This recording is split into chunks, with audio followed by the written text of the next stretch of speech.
have personally learned a lot. I've grown quite a bit, and I would think that I've also matured quite a bit. And the great educator for me has been my movement, the African National Congress. So what is the job as Deputy President of the ANC? You know, people at home not quite sure. What do you do? Well, as Deputy President of the ANC, obviously I deputize the President, but we've tended to work as a collective, being part of Thing that you say a lot within the ANC, that this is a collective responsibility, but you do get portfolios and you do get individual responsibilities. Yes. So what were some of the things that landed on your desk that you oversaw in the 5 years that come to mind? Well, as Deputy President, the first thing you do, you head the deployment committee. You also head the political committee, which deals as an interface between the ANC and our work in Parliament. So those are the two key areas of involvement and work. And we saw quite a lot of activity in both. On the deployment side, it's never really headline type of stuff. We go through various areas where people need to be deployed, where we need capable people who are going to perform a number of tasks. So that was well streamlined. And the challenging one, of course, was the political committee, having to deal with how the ANC interfaces with what we do in the legislature, as well as what we do also in government.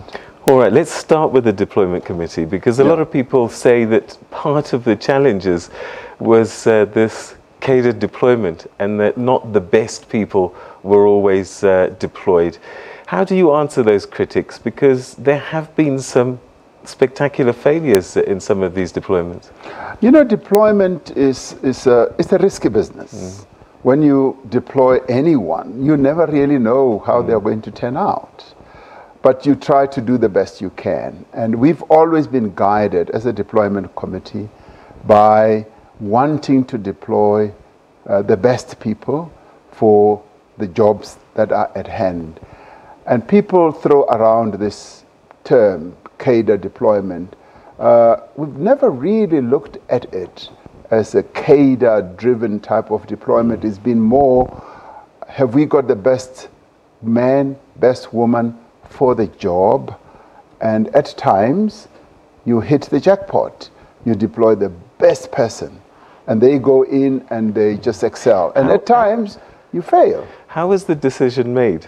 You know, how do you decide this is the person that we're going to make the CEO or the chairperson at SAA, for example? Well, no, we go through a whole range of names, and the names are by no means just, you know, ANC people.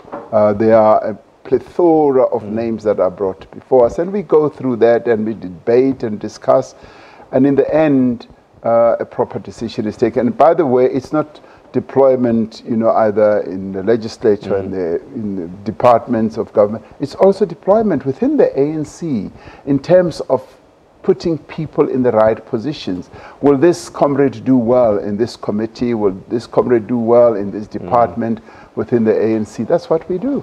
All right. Yeah. Before we carry on, what I had wanted to start with was a question that I asked you back then 5 years ago. And this is the first question I put to you about how you saw the future at 5 years, and this is what you told me. The high expectations are on the ANC, and I think our people expect that the ANC will continue to lead them and to economically transform this country and achieve their aspirations.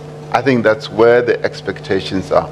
It is wrong to put expectations on any individual. And the ANC never functions like that. We are a collective leadership, and this leadership that's been chosen is a great leadership, and the President is going to lead this team that he has been given by the members extremely well, and we want to be a bold leadership. and act in accordance of the resolutions that were passed at our conference. We've just had a very successful conference, and we are all hoping, and our entire membership, and indeed the country, is hoping that those resolutions will be implemented. And this is the team as led by the President which will be doing so. Okay, well, congratulations, and we certainly wish you the best of luck. Fast forward 5 years, do you remember that day? Yes, I do, I do. So much hope. Yes. Have you delivered? I think by and large the ANC has done all in its power, in its capability, given the constraints that are given rise by our economy, has tried very, very much to deliver. And I think we've moved the envelope forward. We've done really well on a number of counts. I mean, the one that comes to mind is, you know, the life expectancy in our country was in the 50 years or so, I think 58 or so, it's now moved, 54, it's now moved to 64. That's a phenomenal achievement. And now we are on the cusp of introducing the national health insurance. That is going to revolutionize the delivery of health in our country. And even our ailing hospitals are actually going to move up a few notches. Next year, we're going to have the national minimum wage. That is going to lift 6.6 million workers out of poverty sort of income, where they've been earning well below 3,000 Rand. It's now going to lift them up. And I know many workers would have wanted to get, you know, much more than that.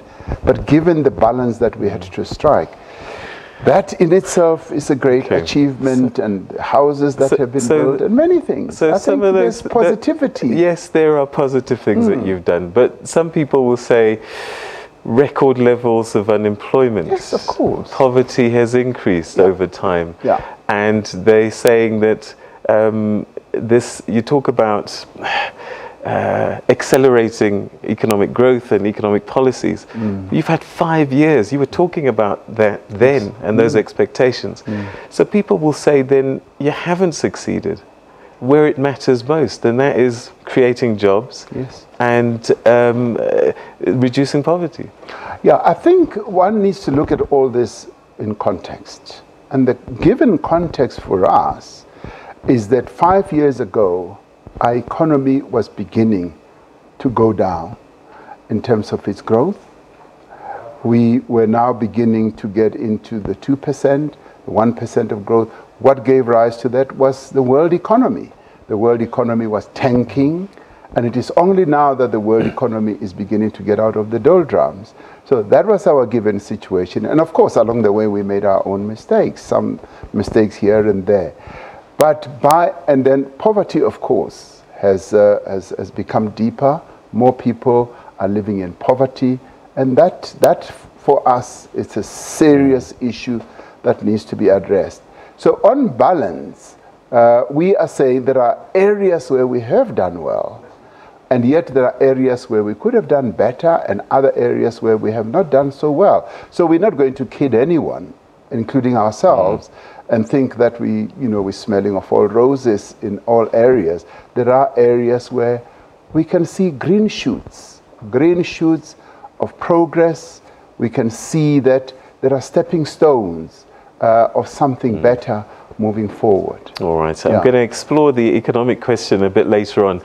But after the break, I want to get into the ANC, because this is what you live and breathe, and this is what this conference is about. And you're going to be turning 106 next month as well. So lots to talk about there. But we'll take a quick break, and we'll chat more about the ANC right after this.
Hello, welcome back, and with just less than 48 hours to go to the ANC's 54th National Conference, we're in studio talking to the outgoing Deputy President of the African National Congress, and that's Deputy President Cyril Ramaphosa.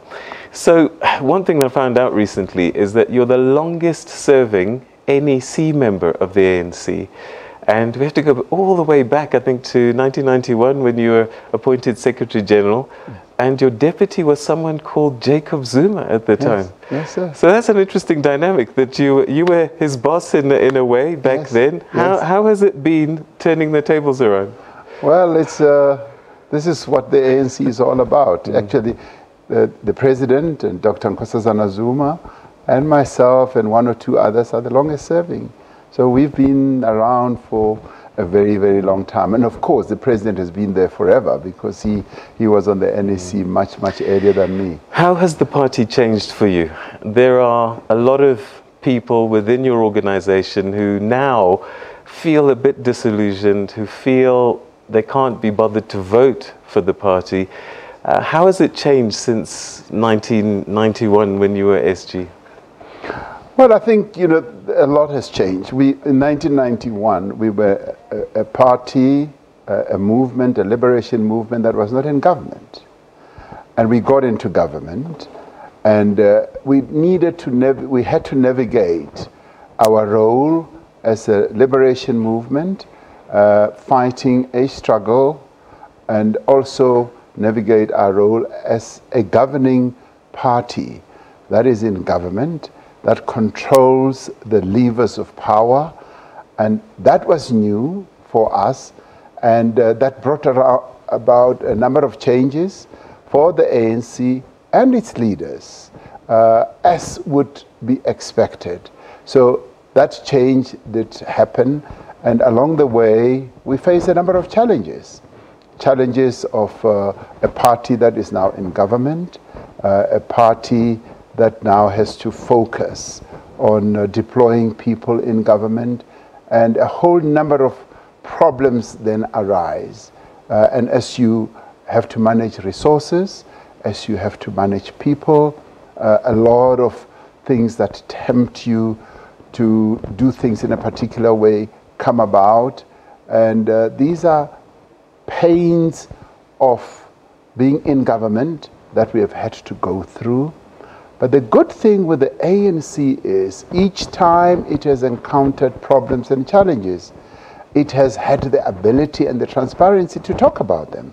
So we've spoken about the travails, the challenges, as well as the victories and the good parts. But talking about it and doing something isn't the same thing. Otherwise, had you done things over time as you saw them, you'd still be in charge of Johannesburg, Pretoria and Nelson Mandela Bay. What went wrong? Was it the leadership that failed to read the signs and take corrective action? Have you lost control of the party? We have not lost control of the party.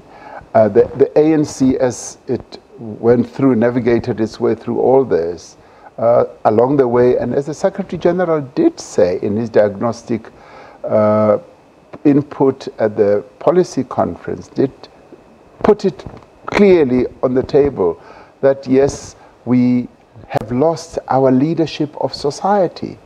Our people have always relied on the African National Congress to provide leadership, and we have lost that urge. And having lost it, and we now know where we have gone wrong and what our weaknesses are, and we claiming back that ground. This whole year has been a process of seeing how best we can claim back that ground. Our people now know that we know, and they hear us saying we are serious about what? Renewing the ANC, uniting the ANC, because along the way we became factionalized, disunited. So we are aware of that, and now we're going to unite ourselves, and this conference gives us this perfect opportunity. Today, in a court in Bloemfontein, we've got ANC versus ANC. Yes. And that's just one of many court battles. Yes. How did you get to a point where you couldn't talk in-house and that your own members had to go to courts to deal with stuff at home?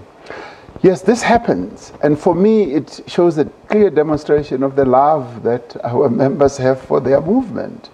That they say, we want to be in rather than be out.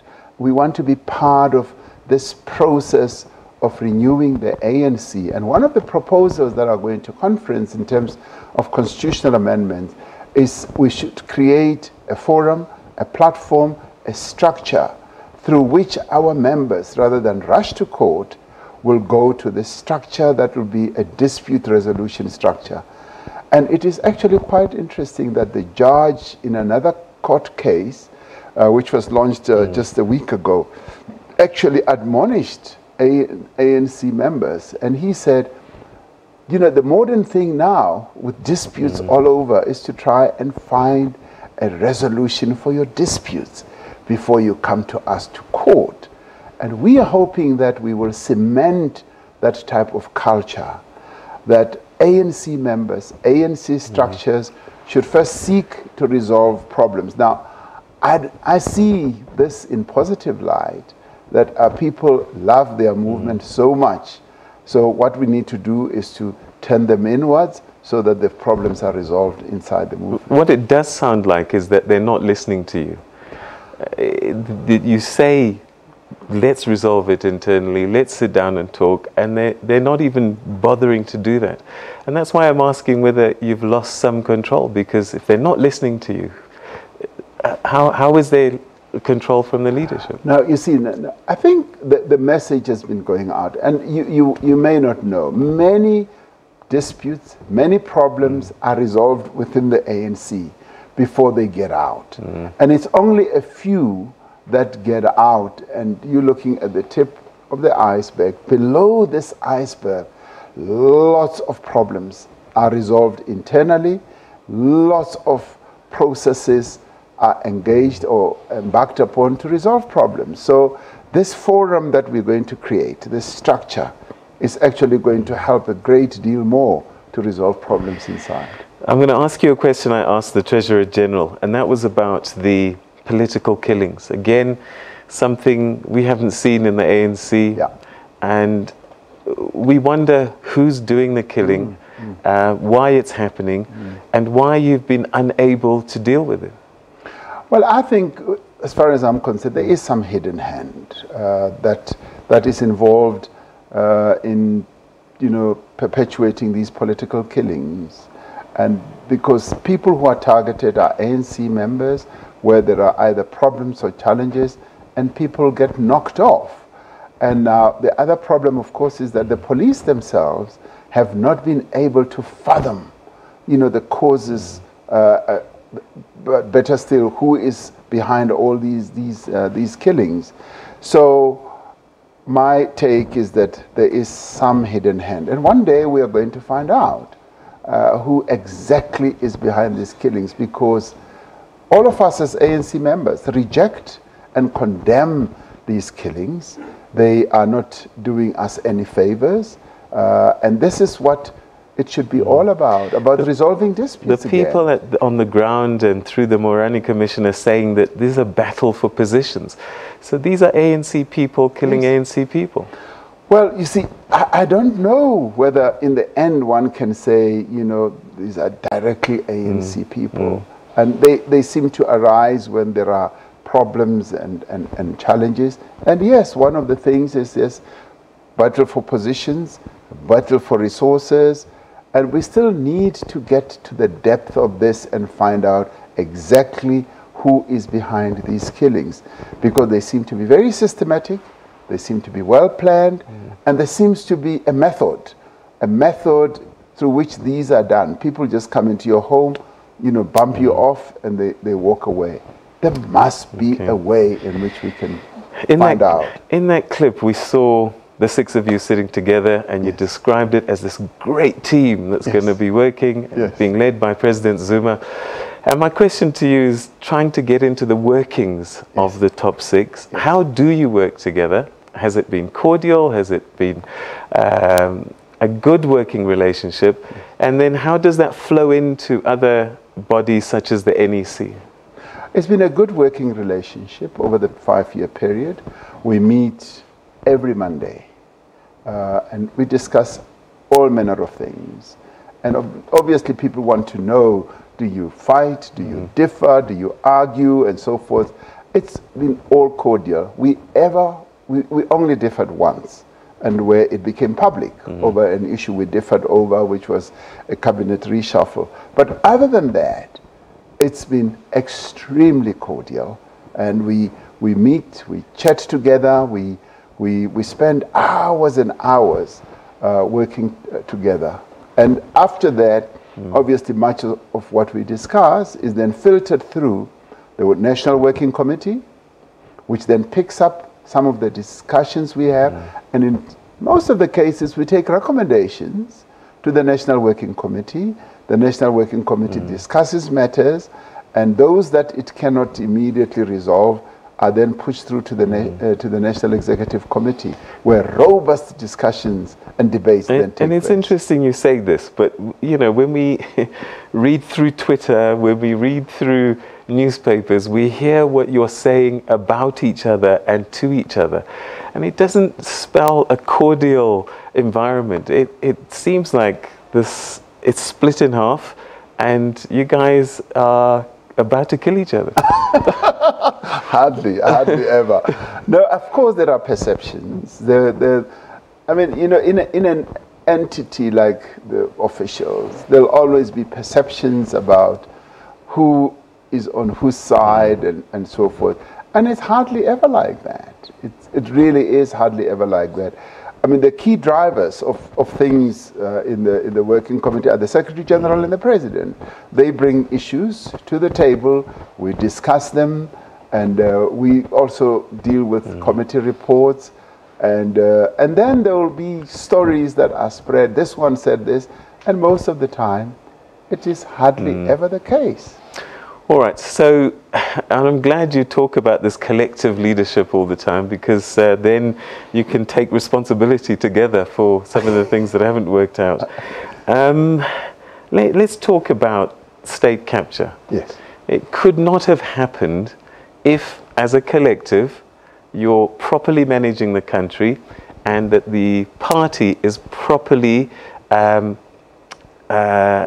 instructing or giving guidance to government. How could it have happened under such great leadership? Well, you see, the issues of state capture really only became so much more evident much later. And people always say, I mean, didn't you know what was happening in Eskom? And frankly, we didn't, because Eskom was supposed to be running well. It was building 3 power stations, almost all at one go, and it was when we started having load shedding, and then when the war room was set up, and then we started asking questions, that we started picking up that things may not be as well as they should, and that's when the 3 or so executives were then suspended, and then a lot of things started coming out. And it was through the emails as well that a lot of these shenanigans then spilled out into the open, that nearly everyone then became more fully aware. Media people have been saying, well, we were reporting, we were saying this, but I also say, yes, you were reporting, but the full extent of it all was not so evident. DP, this scares me because you have a deployed minister who's the shareholder on the taxpayers' behalf. Yes. And the minister's job is to make sure that these things don't happen. Yes. That's all they do all day. How could the minister has oversight. The minister has oversight, and oversight means that they will look at sort of governance issues, and they never really go into the entrails, into the deeper workings of the organization. And the board is supposed to also play a particular role. But be that as it may, we now know. And now that this has all spilled out into the open, action is now going to be taken. And it is being taken. Parliamentary committees are working on it. Now the Commission of Inquiry is now going to be appointed. We're going to take a break just now, but just before that, on the back of that, does that mean that there are systemic issues about how government oversees its state-owned enterprises and looks at making sure that things are okay, that need to be addressed? Yes, most definitely. I mean, this is part of the work that the Interministerial Committee that I chair has been looking at to implement the Presidential Review Committee's report on state-owned enterprises. And we're looking at the way these state-owned enterprises should work. We're looking at how they should be controlled in terms of ownership. So it's systemic. Once we put that all right, and we are going to, things are going to be a lot better, because that will also give us the ability to deploy your best brains into these state-owned enterprises and have a much tighter oversight role on how they should be functioning. All right, we're going to take a quick break, and when we come back, we'll continue a little bit longer on the state-owned enterprises, but also other names have come up. Steinhoff, KPMG, McKinsey, you name them, private sector. We'll get the DP's view on those as well. Stay with us.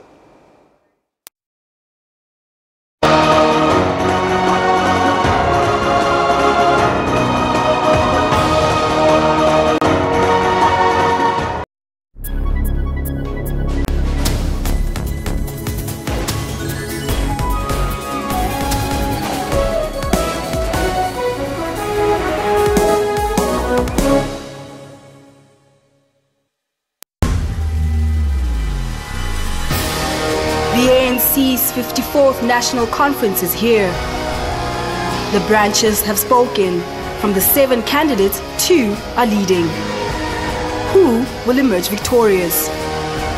SABC News will bring you the National Conference coverage live from Naswick Daily on TV, radio and digital platforms from 16 December.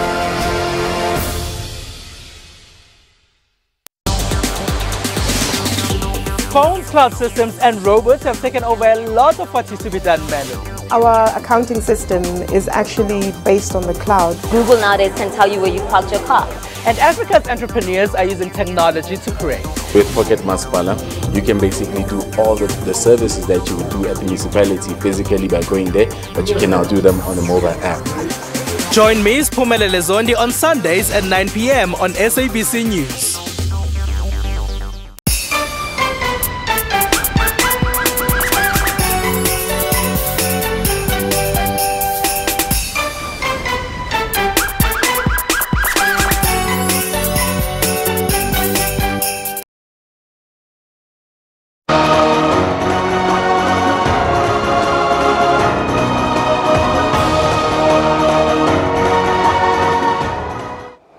Right, we continue with our conversation with the Deputy President of the ANC, Cyril Ramaphosa. He joins us this evening, just hours before the 54th ANC conference takes place. We were talking a little bit before just about the state-owned enterprises and the state that they're in.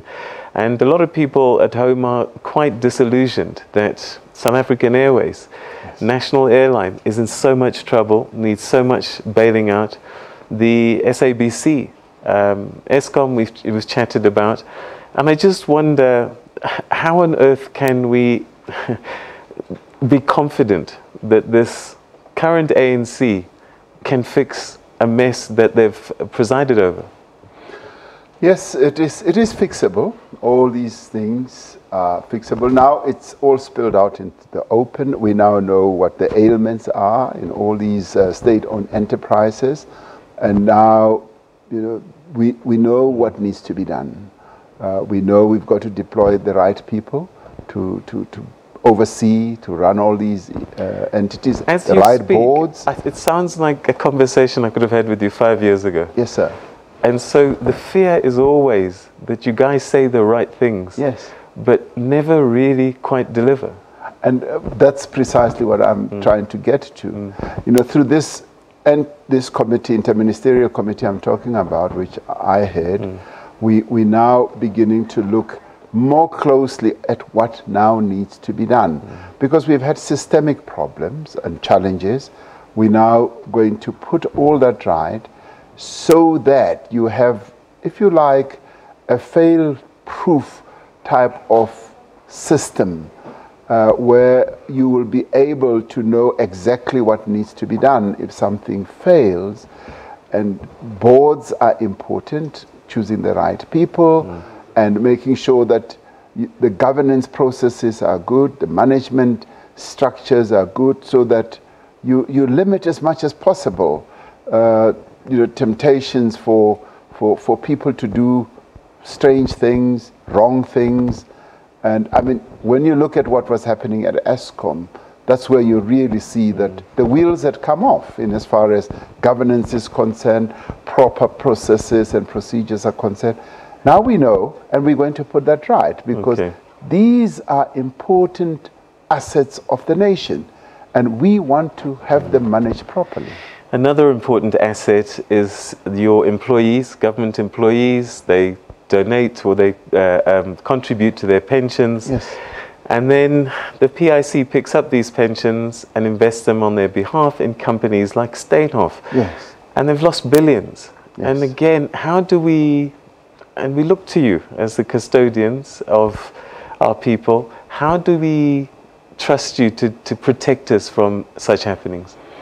Well, you see, we've got to have an overarching type of approach. I mean, what has happened in Steenhoff is deplorable. It is, you know, a system that has really gone horribly, horribly wrong. We should never have had a situation like that where greed becomes the key driver of what people want to do and benefit from. And corruption has always been seen as a public sector type of problem. But now we can see that in the private sector, corruption is quite rife.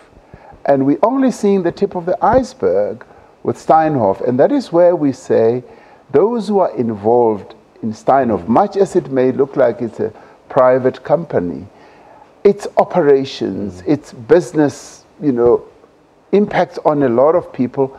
There must be investigation, there must be arrests, and there must be jail time for people who are perpetrating these acts, because they impact on the lives of government employees, pensioners, and indeed the public. So our task as a regulator, which is government, is to make sure that we protect the public, we protect the people of South Africa. It is deplorable. And this is what then feeds into this notion about South Africa, that this corruption is so rife, but it's always been seen like it's only in the state, and yet it is in the private sector as well. You've sat on both sides of this, yes. Public sector, private sector. Are there conversations taking place to talk about things like corruption? Because for people at home, we watch and we just hear stories about corruption on both sides of the equation. How do we deal with it? The main focus has always been in government. That, you know, when people look at us in government, they always say, oh, they are a corrupt bunch of people. We've never really focused on corruption that takes place in the private sector. The Chief Justice the other day at the university was saying, we never hear about corruption in the private sector and what happens to those who are caught. And we are saying there must be equal treatment. There must, and the media must focus on both.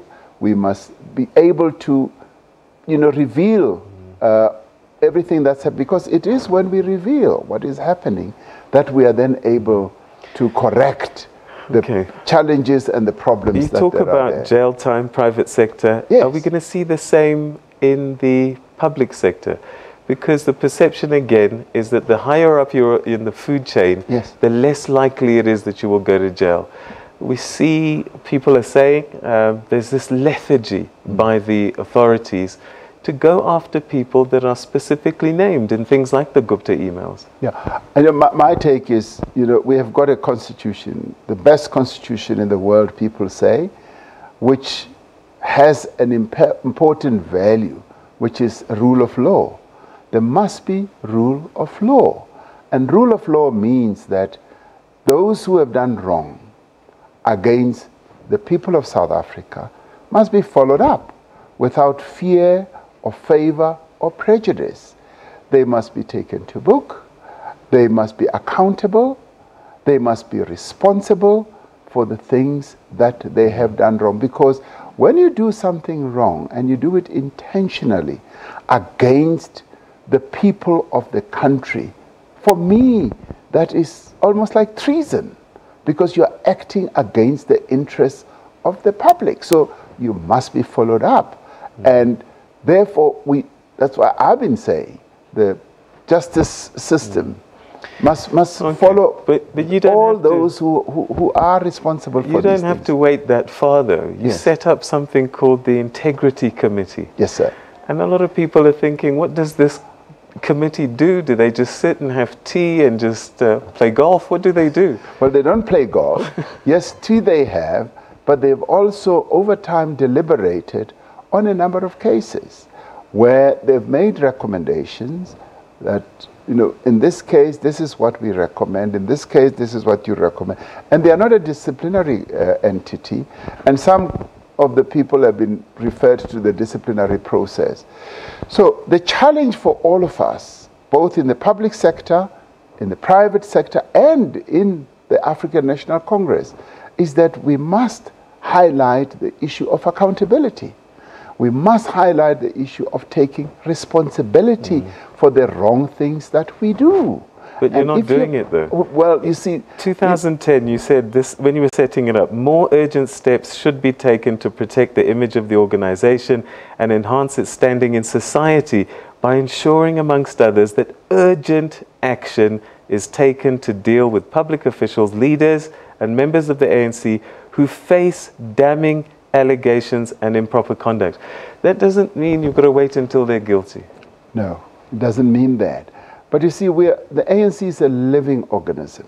It's a living organization which learns from some of its weaknesses, some of its mistakes, and throughout history, we've been getting better and better at doing things.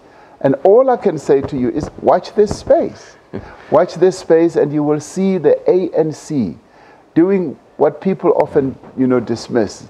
They often say, you always say you will self-correct. And of course, we are going to correct ourselves where we've had weaknesses, where we've had problems.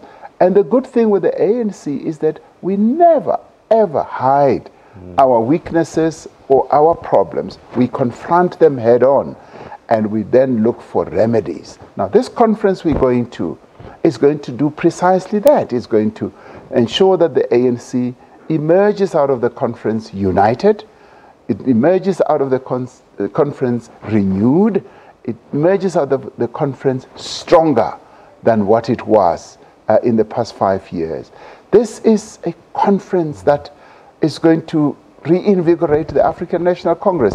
You watch the ANC after this conference. All right. But the ANC may come out stronger, but will the SACP and COSATU be with you? Because as a union man yourself, champion of the NUM and architect of COSATU, it must pain you to see what's happened now. That COSATU is a shadow of its former self, and that the SACP stood against the ANC in a recent by-election. That's unheard of. Well, you see, all of us as components of the alliance, the four entities, we all realize that we need each other. We all realize that the alliance is important, not only in each other's lives, but in the life of South Africa.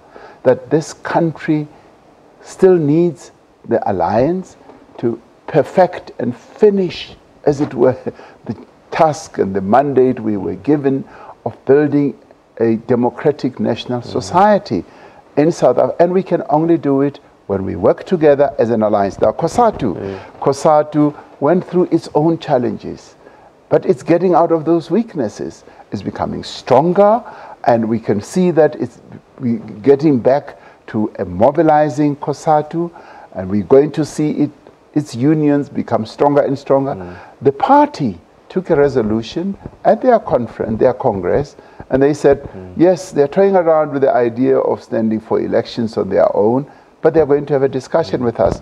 Metsimaholo was, I would say, almost like a freak type of event. We're going to get together around a table and discuss. They would like to stand on their own as a party, but that does not mean that the alliance is over. So COSATU, we've seen Zweli Zimbabwe and his band of unions, they've gone. Yes. Is there any way you'll ever bring them back? Things that happened in the working class can sometimes surprise you, because working organizations always find that they are stronger when they are united. And history has always taught us that when workers are united, they are able to achieve a lot more. I don't know what will happen in future, but it is a good thing for workers to be united. Maybe in time to come, you may see a different type of equation emerging, and history will yield a better result than we had in the past. National Development Plan. Yes, sir. We're almost a third of the way for its timeline for where we had hoped would be. Yeah. And a lot of people still don't get it. They don't understand it. There's this book, this document. If you're lucky, some people have got to the summary, executive summary. How do you make it happen? And as I said, we've gone through a lot of years already. We should be so much further down the line. And this is your baby. Well, the National Development Plan, some people don't quite understand it in terms of how it's being implemented. The government, having adopted the National Development Plan, then translated it into the medium-term strategic framework, which guides our work in government. So the work that we do in government is aimed at implementing the National Development Plan. The National Health Insurance, for instance, is embedded in the National Development Plan. Much of what we're doing in infrastructure is also embedded in the National Development Plan. So people tend to want to see the National Development Plan as another animal out there. It is being driven through what we do in government, and we've conceptualized it as the medium-term strategic framework where we look at various outcomes. But how do I, as a SMME owner, own the NDP and drive the NDP? What guidance is there for me in my little world to be able to engage with this thing? See, as an SMME owner, the NDP talks about the power of small and medium enterprises to drive our economy, to create more jobs. And that's precisely what we are now doing through the various other efforts that we are doing through the Pakisas. For instance, we launched a Pakisa on the oceans economy.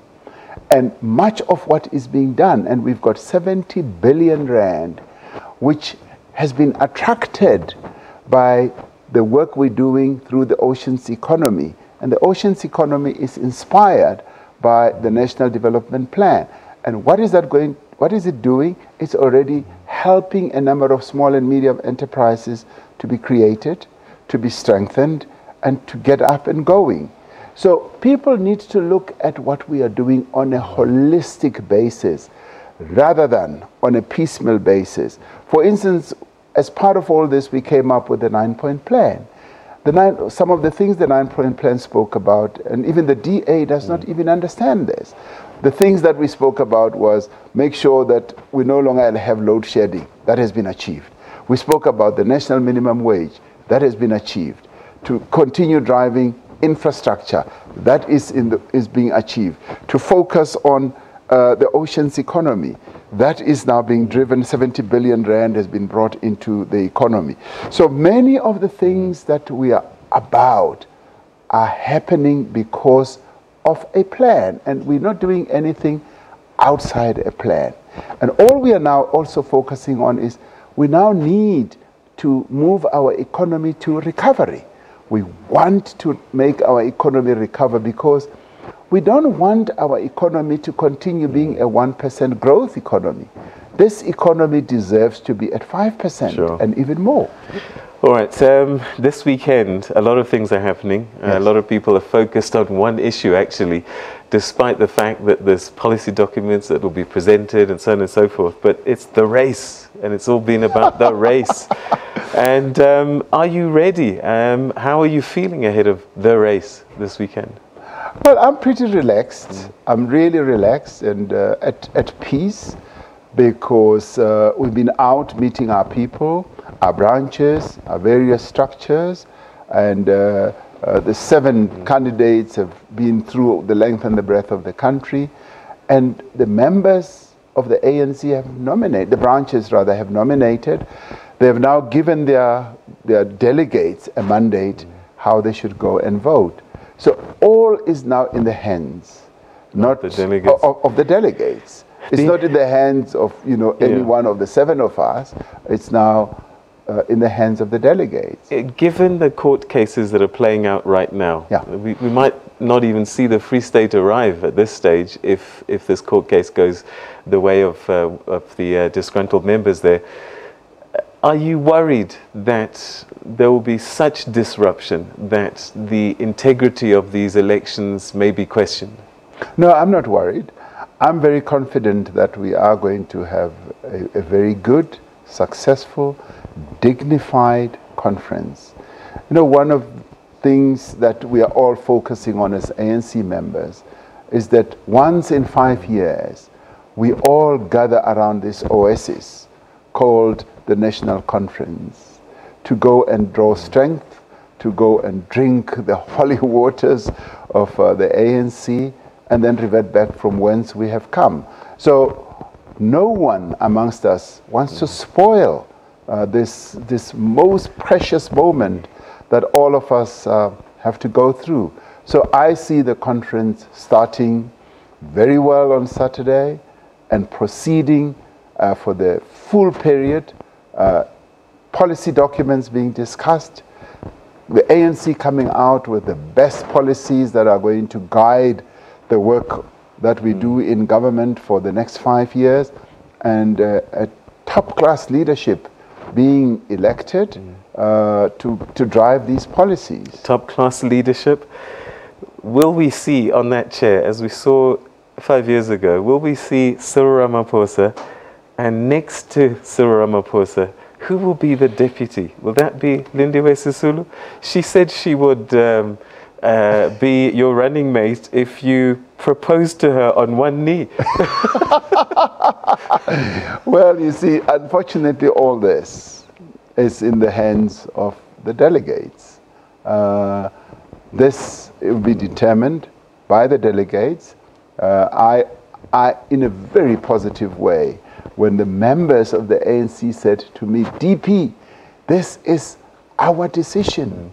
It's not your choice. It is our decision. And I said, this is the most positive outcome of the expression of democracy, true democracy within our movement, that members are saying we are the ones in the end who are going to decide. So whoever may want to wish for anything, it is the members who are going to be able to give it to us. People were surprised because you gave us a name not so long ago, Naledi Pandor. Is that someone that's still on your lips? Well, the members of the ANC are the ones who will have names on their lips. And we must grant them that democratic right. So you're saying that you're not going to impose anyone upon them? No. Whoever they give you, you'll work with? Absolutely. Whoever the members decide, whoever the members decide, whoever it is, if they decide that this is the person we want, either as president, deputy president, we accept. Because we are a democratic organization, and we all then have to rally full force behind the leadership that will have been elected. And that is the joy, the pure joy of being part of this great movement. Including Nkosazana Dlamini Zuma. Including Dr. Nkosazana Dlamini Zuma. So it is open to the membership of the ANC to decide as they wish. Okay, Cyril Ramaphosa has had what he feels has been a good outing as deputy president.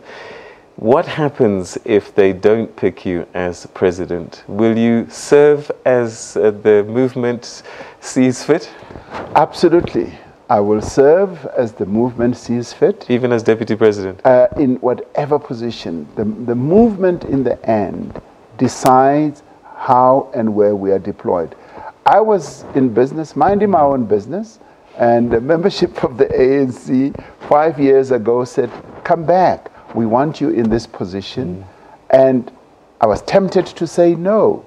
But then I realized that by being a leader within the ANC, you've got to subject yourself to the wishes of the members. And that's exactly what I did. And similarly, even now, I will do exactly as they say. And if one is not successful, you accept what they say, or you go farming. In my case, it might even be a welcome thing to say, okay, DP, go farming, which I would love. I'm going to take you back to 1997. Yes, sir.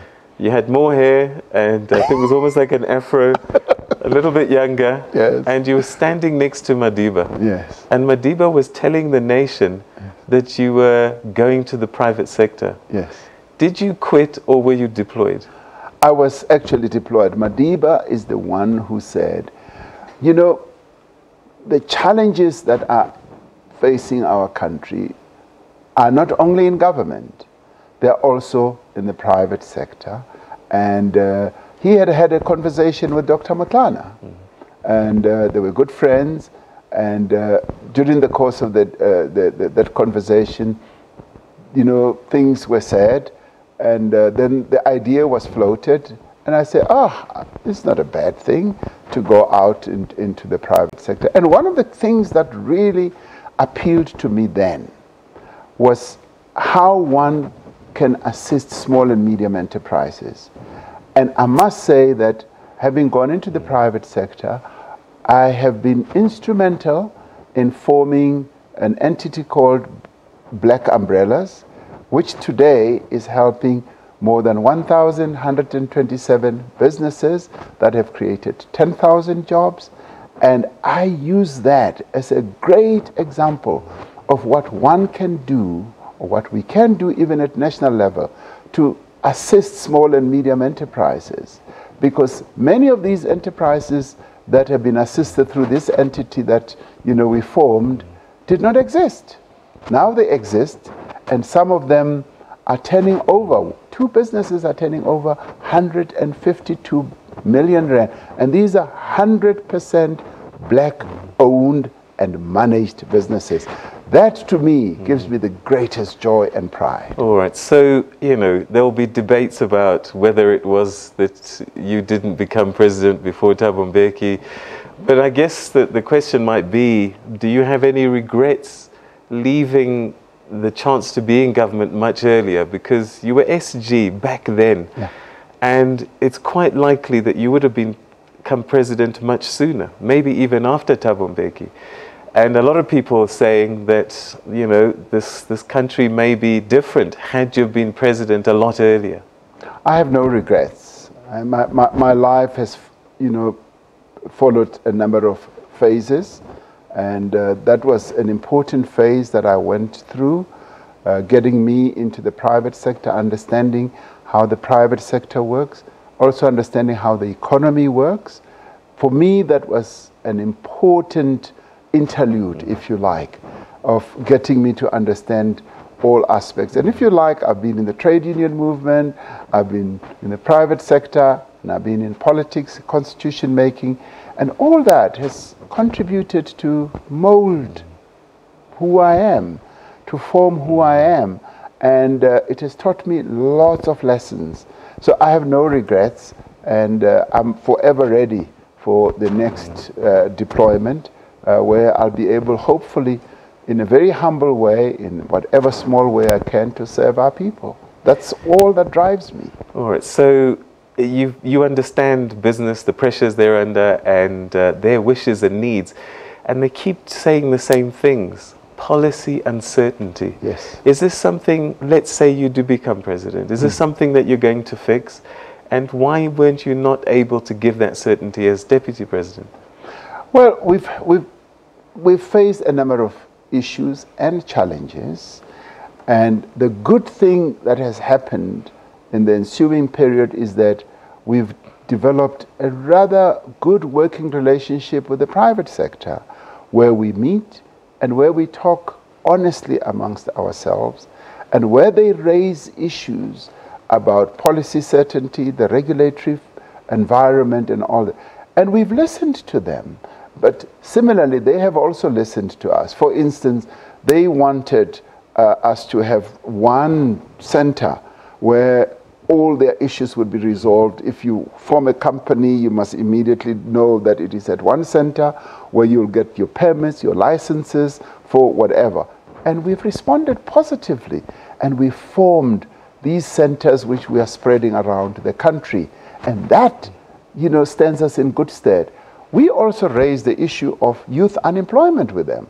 And we said, guys, you've got so many companies throughout the country. Why don't you open up spaces in your companies to employ young people, either through internships or learnerships? 1 million opportunities are now going to be open for young people to get into those. So it's been one hand washing the other. And there are still a number of issues that we have to address. The policy uncertainty issue is still there. They want certainty in the mining industry, in a number of others, and we are going to address those. We are going to make sure that we buckle down and address, because what we want, what we are about, is to encourage investment. We want our companies to do well, to make profits, because when they make profit and they are not too constrained, then we are able to tax them. And the taxes then fuel everything that we need to do. We are starting to wrap up our conversation, and I want to come back to the party now, because this is actually the main sort of reason we brought you here. And you're going to be 106 in January, and that's a long history. You're going to have to pull this party together, whatever position that you occupy. And then yet we hear people like Makosi Koza who say this party can't be fixed. Whenever we've tried to speak, we've been shut down, we've been threatened, and we don't feel safe.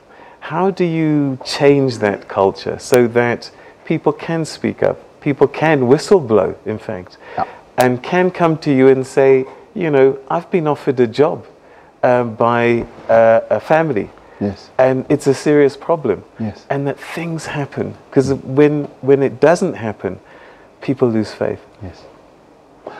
Well, we've often said that we can self-correct.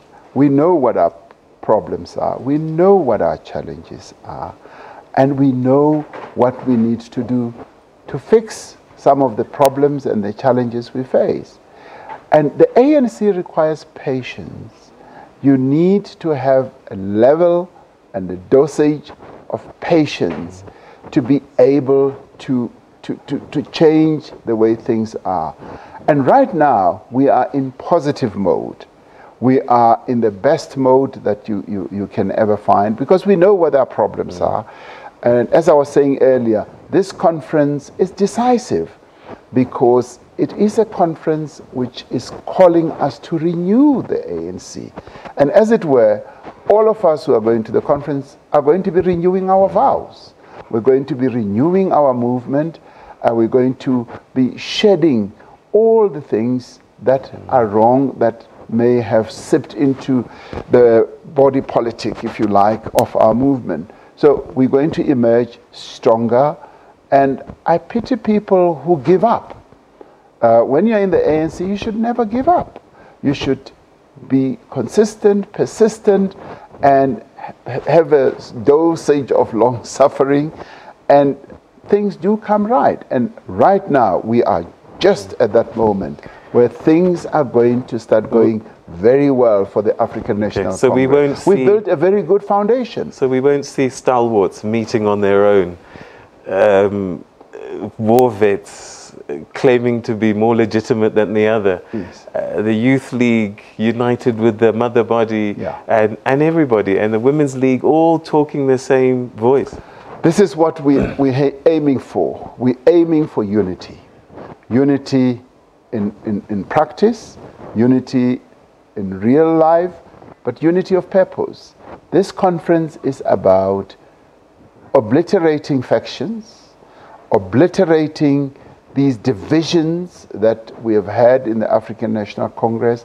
This conference is about uniting all of us behind good policies, leadership that will take the movement forward.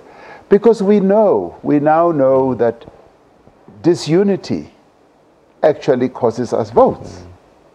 When we are disunited, then people walk away from us. They no longer see us as the leader of society. So we now know we have experienced that bitter pill, and that tells us that we must unite as much as we possibly can. But unite around principles, unite around the values of the African National Congress with a view of making the ANC strong. We don't have to be friends, but we have to be comrades. And the word comrade means that you are my comrade in arms, hand in hand, we walk together and we go to solve the problems of our country so that our country can be a better place in which all of us as South Africans can live. That's what it is all about. All right, I'm also sort of coming back full circle to where we started, because when I asked you in Mangaung, what is your expectation, what do you hope to do as an individual? You put up the shield of it's a collective. But I'm going to ask you now, because you want people to trust you. Yes. And so I'm going to ask you now, what can you say, hand on heart, I, Cyril Ramaphosa, even though I was part of this collective, there were things I could have done better as an individual, and this is what I'm going to do to fix it? Well, clearly in life, as it is also in our movement, there are things that even I, Cyril Ramaphosa, could have done better. There are things that I could have focused more attention on. And there are things that I have also reflected on. And now, moving forward, if the membership of the African National Congress continues to invest their trust and their hope in me, I'm going to try everything I can to be a lot better, to execute the mandate that I will have been given. And it all really depends on the trust, the confidence that the membership of the ANC will have in me as a leader, and will have on all of us who will be elected as leaders. And it is for us to humble ourselves, to know that through humility we've been given this task and this mandate, and we must go and execute it. That is what I am hoping I will be able to do beyond this conference. So it is very, very humbling to be put in a position where you take responsibility to lead other people, to actually execute a mandate which can change lives and make the lives of our people better. And that's where we're going to have to leave it. Deputy President Cyril Ramaphosa, thank you very much indeed for sharing your thoughts with us, your journey for the past 5 years, and perhaps giving us some insights on what it might look like when we talk to you again on Monday, maybe with a bit of luck, in your new position, whichever it may be. So we wish you the best of luck for a peaceful conference and strong resolutions from there. Thank you so much for your time, sir. Thank you very much. Thank you, Peter. Right. Thank you. Okay, so that's where we're going to leave it for the time being. We'll be back after the break with much, much more.